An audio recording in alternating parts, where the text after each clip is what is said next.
Tuesday, July the 2nd. You know, it just occurred to me, I don't ever make a video like this for Saturday EWODs. So I like when I get a chance to talk about these longer aerobic capacity workouts on a Tuesday, because it's always like a different, you know, not to state the obvious, it's a different stimulus than you get really any other day of the week. Saturday is similar. But it's, you know, if you are it feels like most of the people that come on a Tuesday are not exactly Saturday people. So there's a little overlap. But if this is the only day of the week where you do something longer aerobic capacity, then this is the only time that week that you feel this. It's not necessarily high intensity, but it feels uncomfortable in another way. Particularly if you're someone who like started CrossFit because you didn't want to run, you didn't want to like run 5Ks like your buddies were doing and only working out via a treadmill, then you know, this is where you get that, because it's important. We just don't do it every day.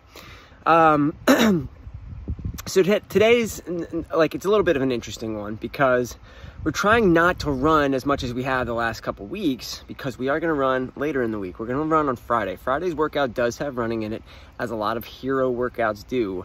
It is Friday, July the 5th. We are going to do a hero workout. We haven't announced what it is yet, but it is one we've done before. I'll drop that little hint.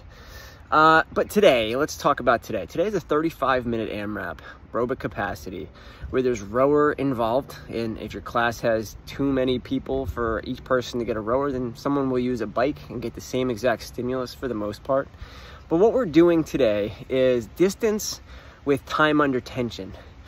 So I'll just say what the workout is first. 35-minute AMRAP, 500-meter row, then a single arm farmer carry for 200 meters, where we're not going to tell you exactly how or when to switch arms, just that you have a 200-meter farmer carry to do.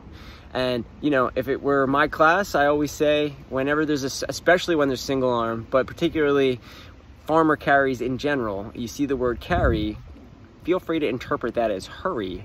Farmer hurries today. So a 200-meter farmer hurry, and then you get back on the rower for 500 meters, and then you do a ball carry, a wall ball carry for 400 meters. And I'll say again, probably a wall ball hurry, a wall ball run, maybe. And in total, the distance that you're going to move with your feet today is not even close to how much running we've been doing recently.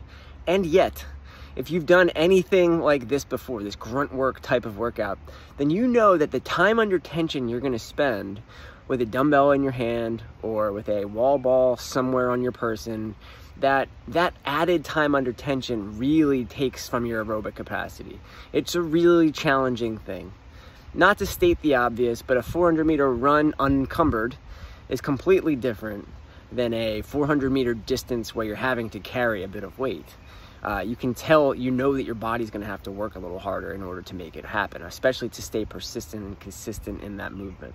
So let's talk about strategy. I always like the idea of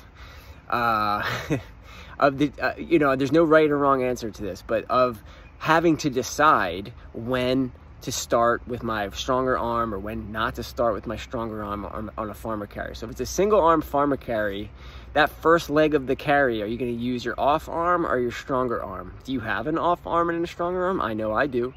I chose today to always start with my weaker side, just in case. Meaning just in case my stronger arm needed to end up carrying the bulk of the load, doing a longer distance. But in general, you know, even though we're not going to enforce this in any meaningful way today, you should be trying to be balanced in both sides. Like, you should be trying. I always carried today the full distance 100 meters with one arm and then the full distance back 100 meters with the other arm. So it ended up working okay. Now for the other carry, the wall ball carry, I have some bad news for you, and that is I don't know how to tell you to carry it. I don't know what the right way is. I think it's different based on your anatomy, based on your how in shape you are, based on your experience level. Some people can carry it like a bear hug. Some people can carry it like low hanging on their, like at their stomach level. Some people can carry it with both arms holding it back behind their head. I can't do any of those things. Those are all very uncomfortable ways to hold it. So I go on shoulder. So it's rested on the shoulder and I'm kind of just guiding with my hand in the back. Now that's time under tension too. I may pay the price for doing it that way when it comes to do my strict pressing tomorrow. I don't know. But it felt challenging enough, and more to the point, probably more to the strategy, I was able to always be carrying it without needing to stop or put it down. I, again, was trying to go half the way with one side and then half the way with the other side. That may not apply to you depending on how you carry it, but you should be thinking along those terms. And most importantly, if at all possible, have a loading on that med ball where you're not going to have to put it down at all. And the last thing I'll say is that, yeah, it's definitely not the amount of distances we've been covering over the last several Tuesdays, because I got 3 rounds plus. I was just short of 4. No, not really just short of 4. 3 and 3/4. 3 and 3/4 is basically what my score was today, using a 50-pound dumbbell and a 20-pound med ball.